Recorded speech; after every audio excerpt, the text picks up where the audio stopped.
এখান থেকে আমাকে বঞ্চিত করা হয়েছে, এই জন্য আমি বুঝে পড়লাম আমি বক্তৃতা দিব না। ধন্যবাদ। এখান থেকে আমাকে বঞ্চিত করা হয়েছে, এই জন্য আমি বুঝে পড়লাম আমি বক্তৃতা দিব না। ধন্যবাদ।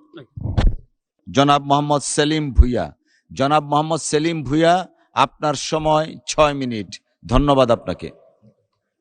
মাননীয় স্পিকার, আমি আজ বক্তব্য দিব না, এই জন্য দিব না, আমি হলাম শিক্ষক। 46 বছর যাবৎ আমি শিক্ষকতার পেশায় আছি। আমার কাজই বক্তৃতা দেওয়া। আমারা দেন 6 মিনিট, আর অন্যদের দেন 10 মিনিট, 12 মিনিট। এই প্রতিবাদে আমি বক্তব্য দিলাম না। একটা পয়েন্ট। আরেকটা পয়েন্ট হলো যে এখানে আমার সিরিয়াল ছিল, আজকে দেখেন 8 নম্বরে। আমি মাননীয় প্রধানমন্ত্রীর আগে যদি 8 নম্বর সিরিয়াল তারা ঠিক মতো রাখতো, আমার বক্তব্য মাননীয় প্রধানমন্ত্রীর সামনে হইতো। এখান থেকে আমাকে বঞ্চিত করা হয়েছে, এই জন্য আমি বুঝে পড়লাম আমি বক্তৃতা দিব না। ধন্যবাদ।